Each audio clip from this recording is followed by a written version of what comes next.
챕터 4 소음 진동 방지 1절 소음 진동 발생 및 전파.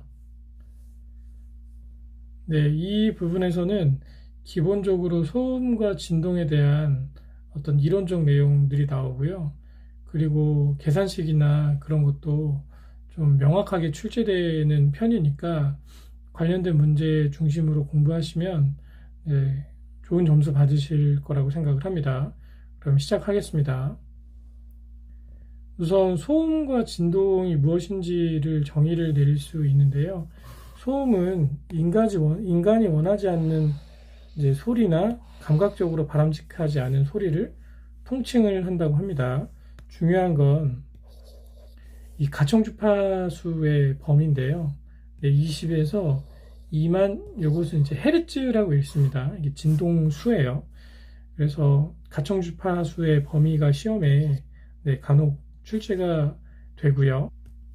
그리고 진동은 이제 어떤 물체가 외부의 힘에 의해서 평형 상태에 있는 상태에서 전후 좌우 또는 상하로 이제 중요한 포인트가 이제 흔들리는 현상이란 뜻이겠죠. 이것도 인간이 느끼는 최소 진동치의 기준이 55dB에 플러스 마이너스 5인 영역으로 최소 진동치를 느낄 수 있다. 이 부분도 간혹 시험지에 나옵니다. 문제를 한번 보시겠습니다.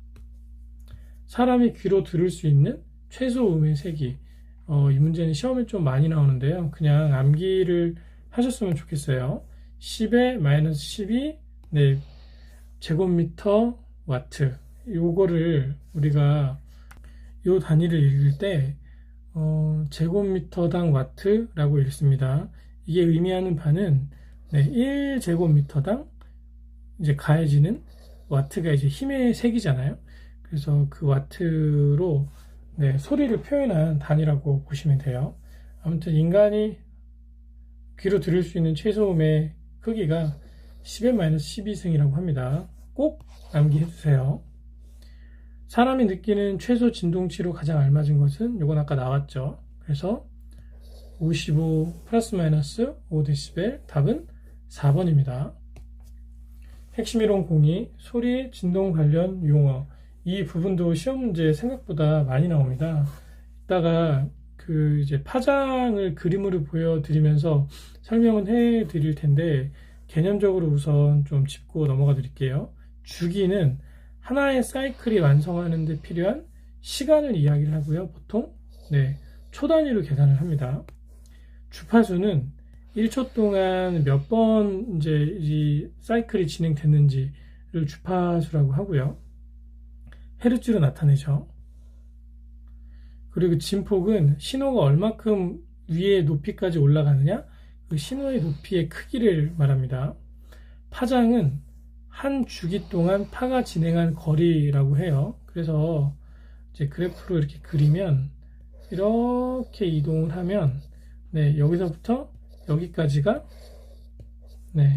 한 파장의 길이가 되겠죠. 그래서 이것을 파장이라고 합니다. 음선은 음의 진행 방향을 나타내는 선이라고 하고요. 이것은 일반적으로 파면에 수직을 형성을 하고 있습니다. 음파는 매질 개개의 입자가 파동이 진행하는 방향의 앞뒤로 진행하는 종파라고 했는데요. 음파는 이제 소리잖아요, 소리. 소리파잖아요. 그래서 우리 소리가 내는 파장이 이제 앞뒤로 진행하는 종파 형태를 띠고 있다. 이게 파장이 크게 횡파와 종파가 있습니다. 근데 가끔 이제 음파가 무엇이냐 또는 이제 종파에 해당하는 것은 횡파에 해당하는 것은 이런 거를 물어보는 이제 시험 문제가 나와요. 그래서 제가 좀 넣어놨습니다. 파동은 매질 자체가 이동하는 것이 아니죠. 그리고 궁극적으로는 에너지가 전달돼서 이동하는 것이다 라는 개념입니다. 파면은 파동의 위상과 같은 점들을 연결한 면이라고 해요. 그래서 이제 동일한 파동의 반복이 이루어지면 그 파동의 위상이 같은 점들을 다 이제 연결을 하면 하나의 면이 나오겠죠. 그 면을 우리가 파면이라고 규정을 하는 거죠. 공명은 고유진동수가 같은 어떤 다양한 소리들이 이제 모였을 때 그게 증폭되잖아요. 예를 들면 이제 이렇게 생긴 어떤 그 소리파가 있는데 여기에 요거보단 작지만 네, 똑같은 네, 식으로 이렇게 그 파동이 이제 합쳐진다고 하면 요 부분과 요 부분이 같이 상승하니까 이게 같이 합쳐져서 네, 이 진폭이 더 올라가는 효과가 나오거든요. 네, 요 밑으로 내려갈 때도 같이 위치에 있어서 내려가게 되면 더 밑으로 많이 내려가게 됩니다. 그래서 공명은 유사한 진동수가 같이 합쳐져서 진폭이 크게 네, 증가, 상승하는 현상을 네, 의미를 합니다. 회절이라는 것은 이렇게 좁은 이렇게 폭이 있어요. 근데 소리가 여기서 아 라고 하면 소리가 파동의 모습으로 나아가기 때문에 이렇게 확산이 되죠. 그래서 여기 뒤에 사람이 있어도 소리는 이제 들리게 됩니다. 그래서 파동이 좁은 틈을 통과할 때 그 뒤편까지 파가 전달되는 현상을 우리가 회절이라고 정의할 수 있는 거죠. 그럼 문제를 한번 보실게요. 1초 동안 사이클 수를 말하는 것은 네, 주파수라고 했죠. 네, 요거는 단위가 헤르츠입니다. 그래서 예를 들어서 10헤르츠라고 하면 네, 10번 진동하는 거예요. 예를 들면 진자가 이렇게 움직여서 이쪽으로 갔다가 왔다가 하는 것을 한 사이클이라고 할 수 있어요. 네, 그런데 10헤르츠라고 하면 이 사이클이 왔다 갔다 한 것이 10번 반복되는 것을 의미를 하고 그것을 표현할 때 우리가 10헤르츠다, 뭐 100헤르츠다, 뭐 1000헤르츠다 이렇게 표현할 수 있는 것이겠죠. 그래서 답은 2번입니다. 파동이 진행할 때 장애물 뒤쪽으로 음이 전파되는 현상을 우리는 회절이라고 한다고 했어요. 이거 시험 문제 많이 나옵니다. 네, 정말 많이 나옵니다. 꼭 암기해 두세요. 3번 소음 용어에 대해 바르게 짝지어진 것은 이거는 암기를 하셔야 문제를 이제 푸실 수 있습니다. 보면 도로교통 소음 지수가 이게 맞고요. 1, 3, 4번이 이게 이제 문제 해설에 보면 이제 대화 방해 레벨과 대화 방해 그리고 NNI는 항공기 소음 지수 그리고 NC는 실내 암소음 평가 방법의 기준이라고 하는데 네.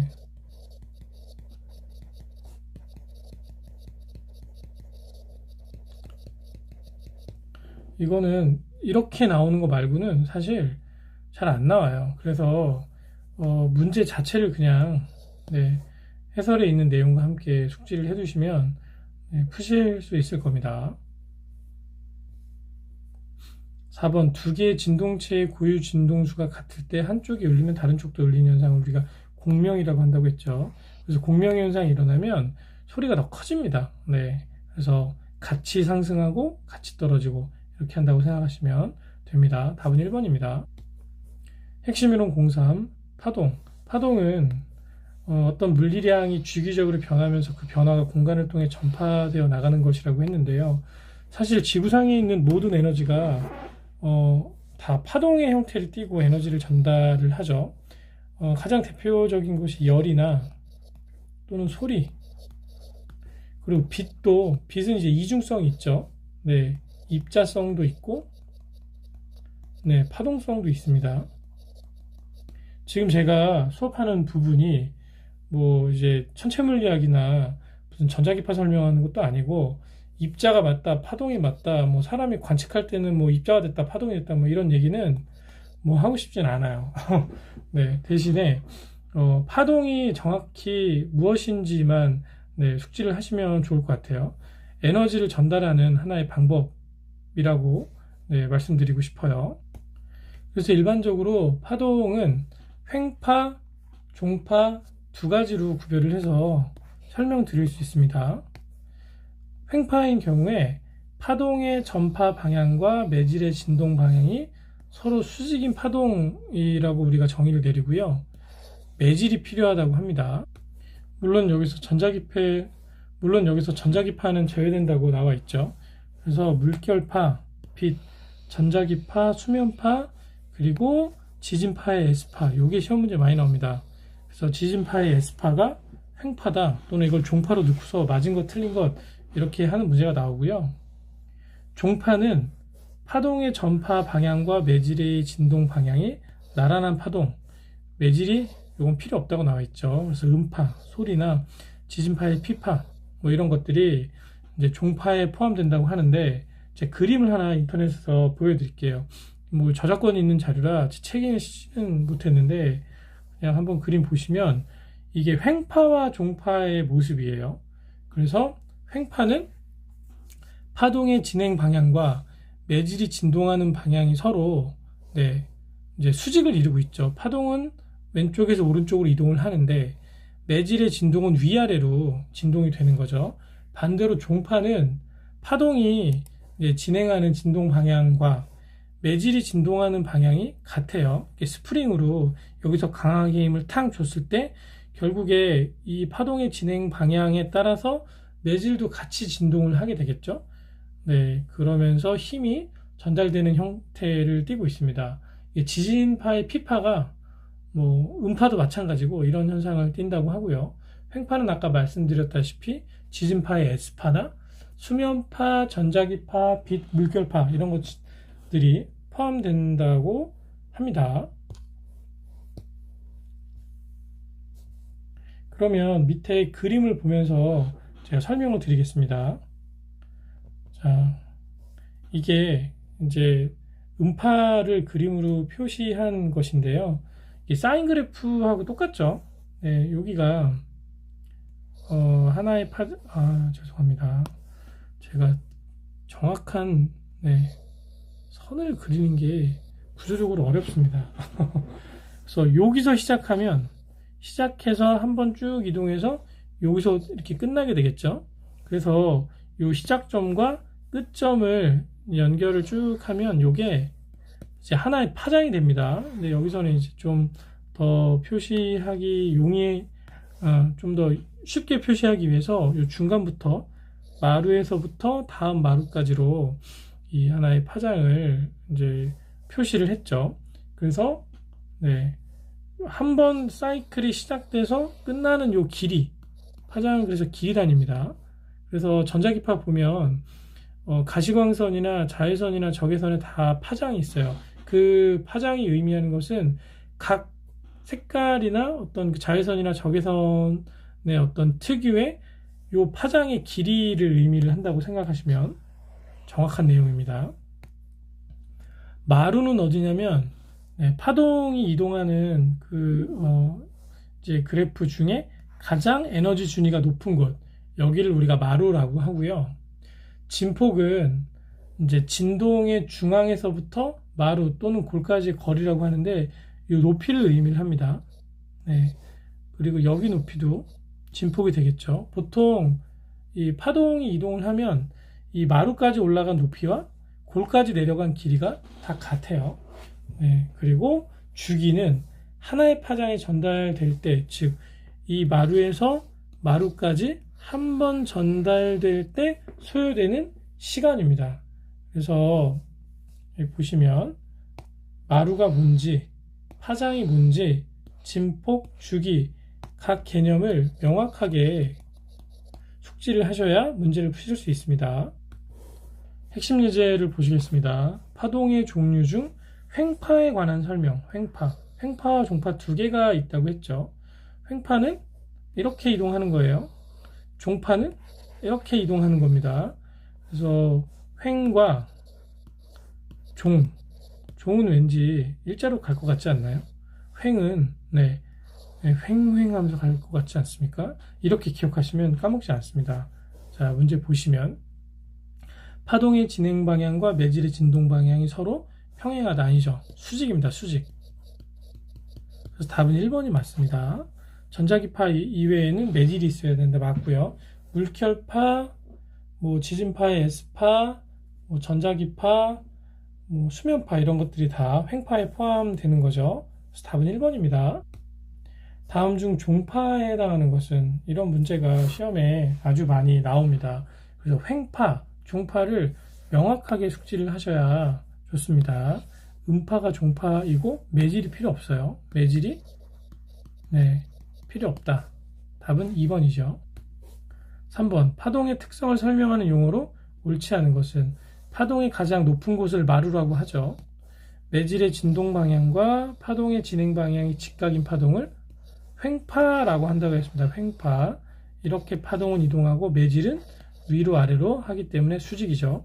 마루와 마루 또는 골과 골 사이의 거리를 파장이라고 하죠. 파장. 주기가 아니라.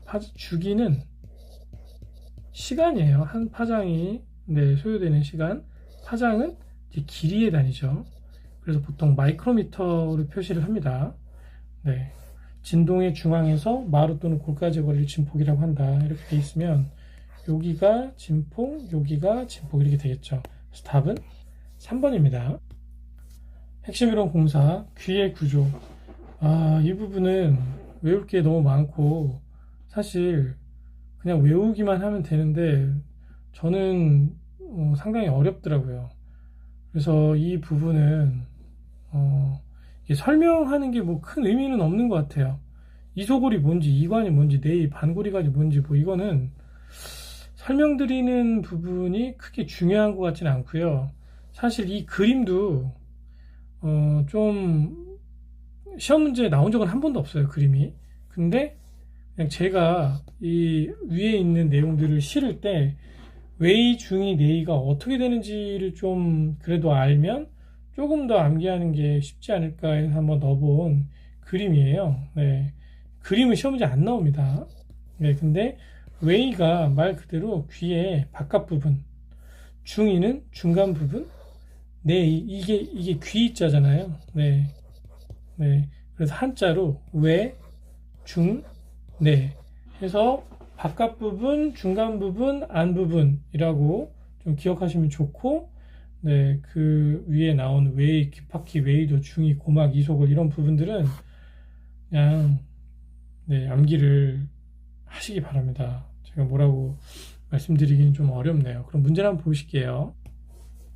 1번, 사람의 귀는 기능상 웨이, 중이, 네이로 구분될 수 있다. 다음 중 네이에 관한 설명으로 틀린 것은, 이소골이라는 게 나오는데, 이소골의 역할은 소리를 전달하는 역할과 이제 증폭시키는 역할을 합니다. 근데 증폭의 세기가 20배로 딱 규정된 건 아니고, 경우에 따라서 작은 소리는 좀 크게, 그리고 큰 소리는 뭐 들을 수 있는 정도로, 그래서 이게 20배로 정확히 규정되어 있지는 않다고 해요. 그래서 2번이 답인데, 어렵죠. 이거는 시험에 그래도 나오면 그냥 암기하셨다가 문제 푸실 수 있게 하면 좋을 것 같아요. 답은 2번입니다. 2번, 귀의 내부 구조 중에서 웨이와 중이의 기압을 조정하는 기관, 유스타키오관이라고 합니다. 이것도 그냥 암기하셔야죠. 답은 2번입니다. 2. 소음진동 발생원과 전파, 핵심이론 01, 음의 회절과 굴절. 회절은 지난번에도 한번 설명드렸는데, 이렇게 구멍이 있을 때 소리가 여기서 아 라고 하면 이렇게 파장으로 퍼지면서 이 뒤에 있는 사람에게까지 들리는 이런 현상을 회절이라고 우리가 정의 지을 수 있고요. 굴절은 음파가 한 매질에서 다른 매질로 이동할 때 구부러지는 현상을 말하고요. 대표적인 사례가 공기와 물이 있을 때 소리가 이렇게 들어가서 이렇게 굴절되는 현상을 말합니다. 이건 소리뿐만이 아니라 음파뿐만이 아니라 빛도 마찬가지입니다.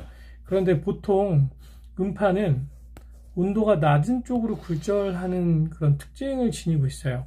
그래서 낮과 밤에 소리의 크기가 지표면 기준으로 봤을 때 조금 달라집니다. 뭐냐면 낮에는 이제 땅이 뜨겁고 위에 있는 공기는 차갑게 됩니다. 여기가 덥고 여기는 추워요. 네, 그러면 이제 낮은 쪽으로 굴절한다고 했으니까 여기서 사람이 라고 얘기하면 공기로 소리가 이렇게 올라가는 겁니다. 그래서 지표면의 기준으로 봤을 때는 소리가 잘 안 들리게 되는 거죠. 반면에 밤에는 땅이 이제 수분이 이제 공기보다 적기 때문에 여기가 금방 식어요. 여기가 춥고 공기는 상대적으로 덜 춥죠. 덥다기보다는. 네. 그래서 땅이 더 춥기 때문에 여기서 라고 얘기했을 때 소리가 해서 지표로 이렇게 내려갑니다. 그래서 이 지상에 있는 사람 기준으로는 밤에 소리가 더 잘 들리겠죠. 하지만 만약에 여기 건물이 있다. 네. 건물의 고층과 저층을 기준으로 봤을 때는 밤에는 저층에서 잘 들리지만 낮에는 고층에서 또 잘 들릴 수 있어요. 그래서 이게 단순히 소리가 뭐 잘 들린다 안 들린다 이렇게 구분하기보다는 위치에 따라서 소리의 크기가 달라질 수 있다라고 표현하는 것이 보다 정확한 표현에 대한 설명이라고 할 수 있겠습니다. 1번 파동이나 빛이 진행하다가 장애물을 만나면 차단되지 않고 장애물이 뒤쪽까지 전파되는 현상을 회절이라고 한다고 했죠. 시험 문제 많이 나온다고 제가 말씀드렸습니다. 사실 나올 게 그렇게 많지가 않아요. 이 소음진동 쪽에서는. 그래서 주요 개념 중심으로 공부하시면 좋을 것 같아요. 2번 벽 뒤에 있는 사람은 보이지 않으나 뭐 내용 쭉 읽어보시면 이것도 회절에 대한 설명입니다. 네, 그래서 형태만 다르지 다 동일한 문제라고 생각하시면 좋아요. 답은 3번이고요. 3번 파동의 특성 중 회절에 관한 설명이 바르지 못한 것은 회절하는 정도는 파장에 비례하겠죠. 파장이 크면 클수록 좀 더 회절이 잘 되겠죠. 아무래도 넓게 퍼지니까. 답은 1번입니다. 4번 음의 굴절에 관한 다음 기술 중 틀린 것은 음파가 한 매질에서 타 매질로 통과할 때 구부러지는 현상을 굴절이라고 하죠. 대기 온도차에 의한 굴절은 온도가 낮은 쪽으로 굴절을 한다고 했습니다. 그래서 낮에는 상공으로 밤에는 땅으로 굴절한다고 했죠. 음원보다 상공의 풍속이 클 때 풍상 측에서는 상공으로 굴절을 하겠죠. 네. 4번 밤의 거리감쇄가 크다라고 나와 있는데 거리감쇄가 일반적으로 밤에 지표면을 기준으로 했을 때 거리감쇄가 작습니다.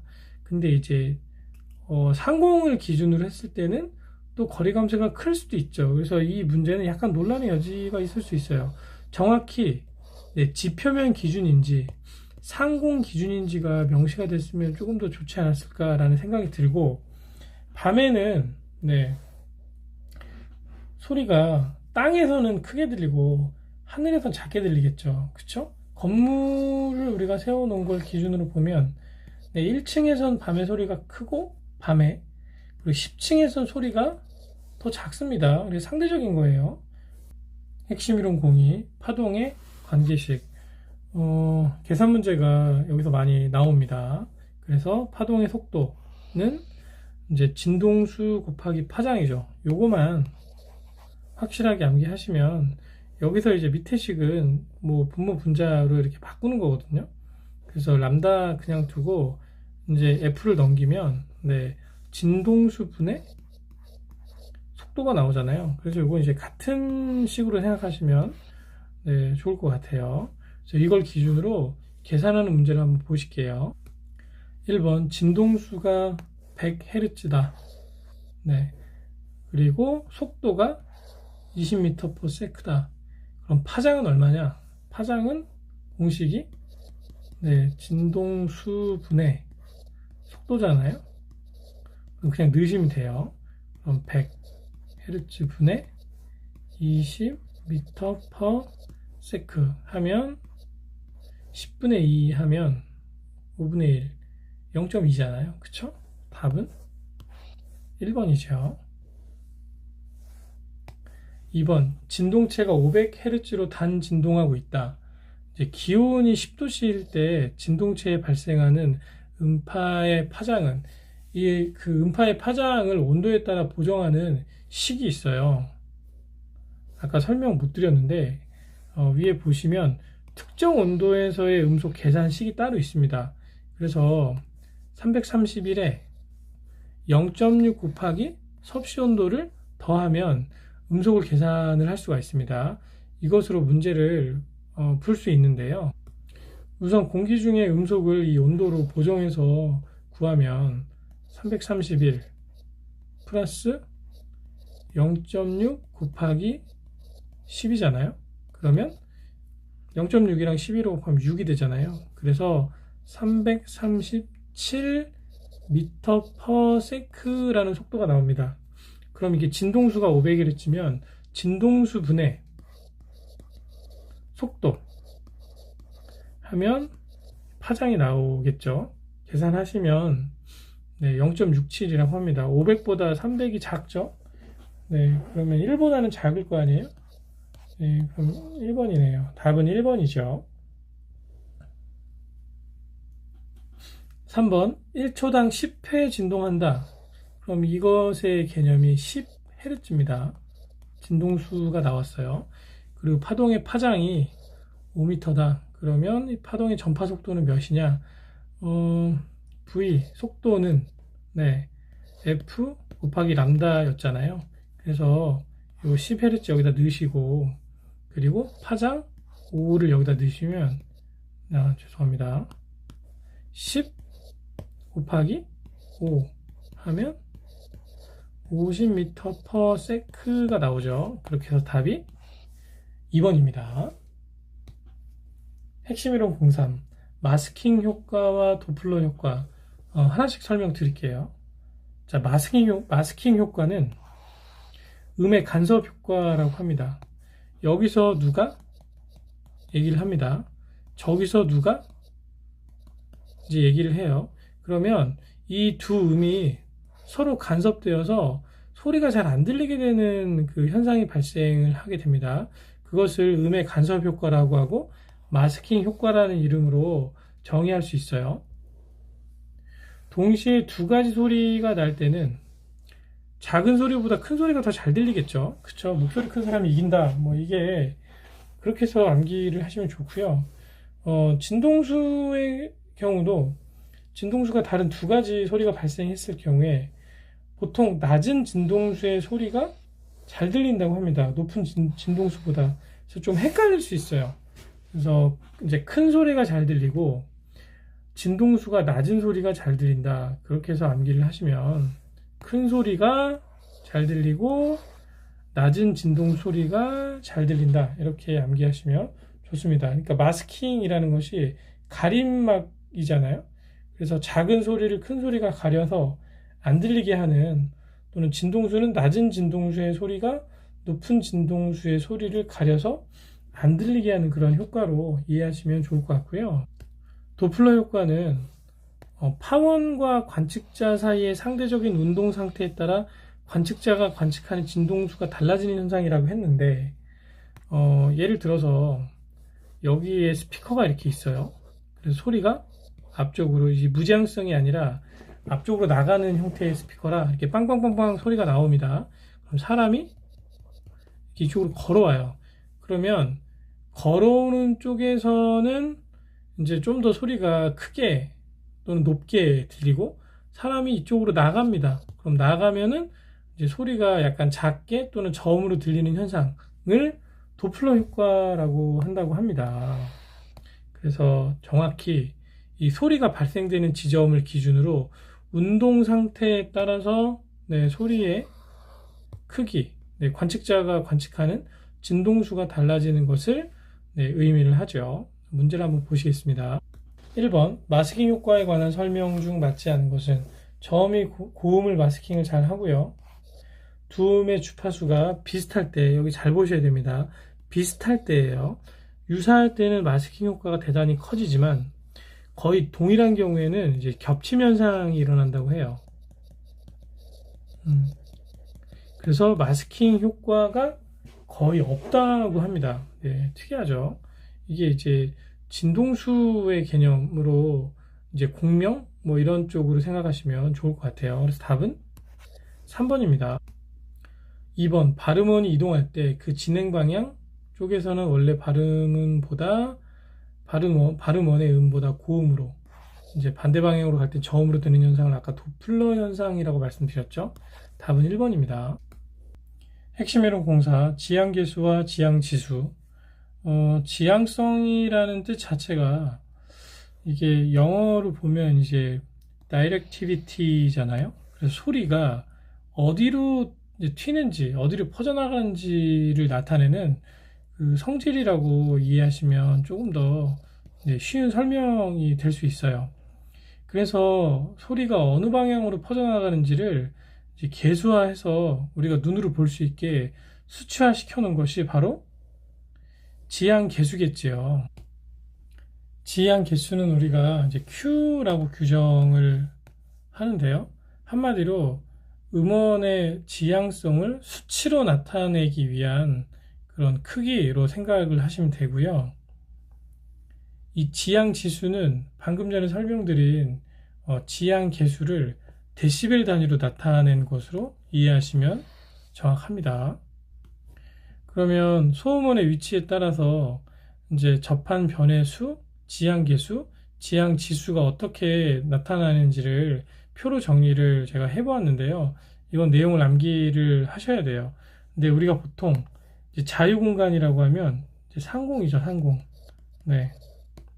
반자유 공간은, 그러니까 땅이면 지면 위에 사람이 서 있을 때 소리를 냈을 때를 반자유 공간이라고 하고, 이면이 접한 공간은 네, 이렇게 앞에 여기가 땅이고 이 벽이 있는 겁니다.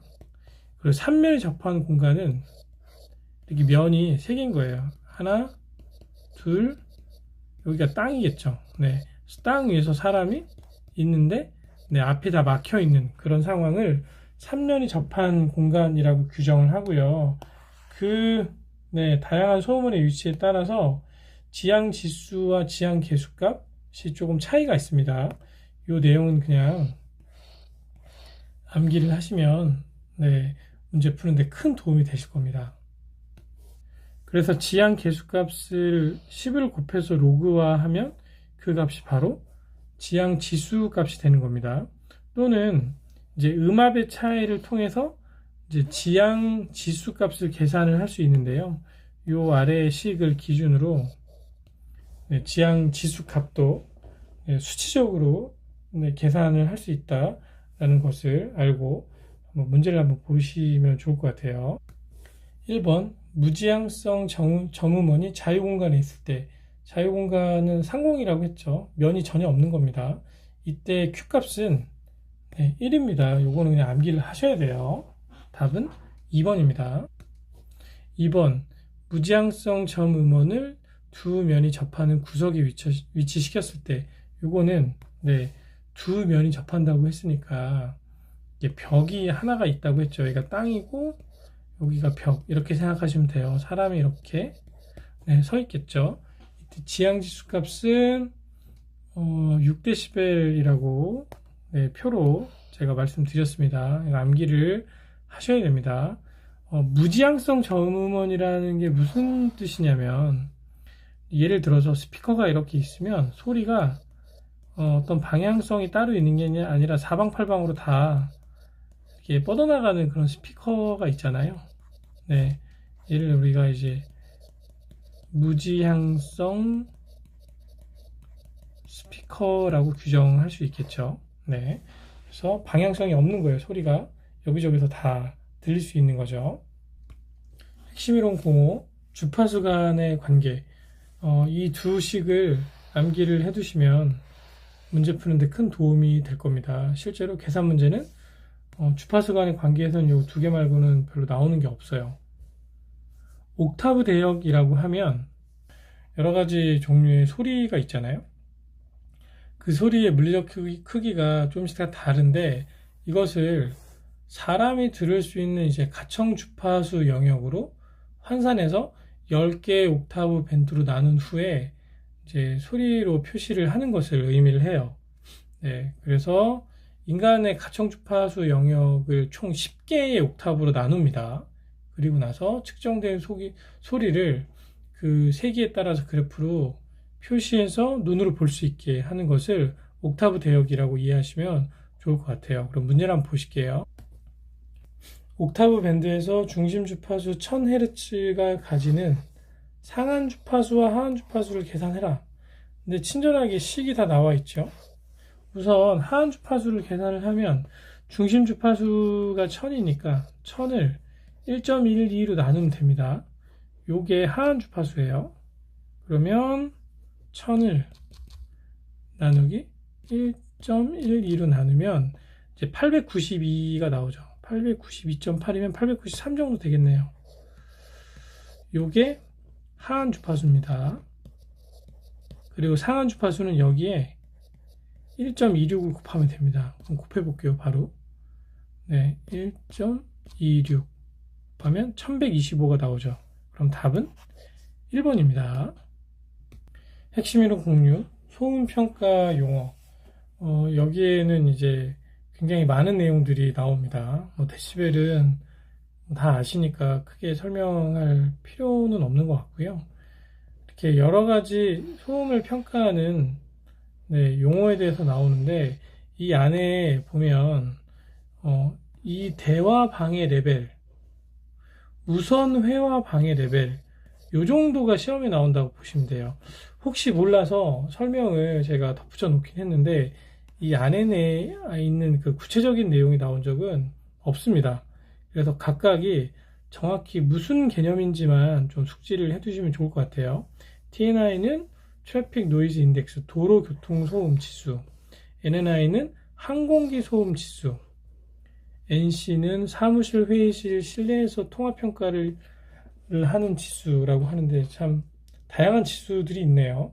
그래서 각각의 개념을 명확하게 숙지를 하시고 문제를 푸시면 좋을 것 같고요.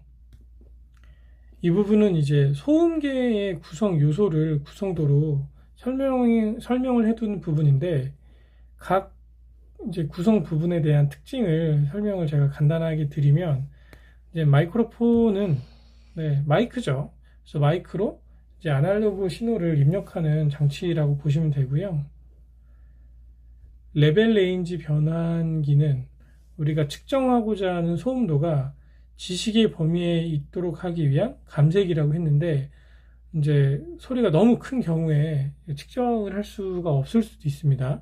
그래서 적정 레벨 안으로 이제 변환해서 측정할 수 있게 만들어주는 장치로 생각을 하시면 돼요. 증폭기는 마이크로폰에 의해서 음향 에너지, 즉 아날로그 에너지를 이제 전기 에너지로 변환시킨 양을 증폭시켜서 우리가 정확하게 측정할 수 있는 어떤 그런 크기로 만들어주는 장치라고 생각하시면 되고요. 교정장치는 소음 측정기의 감도를 점검 및 교정하는 장치라고 합니다. 이런 것도 있네요.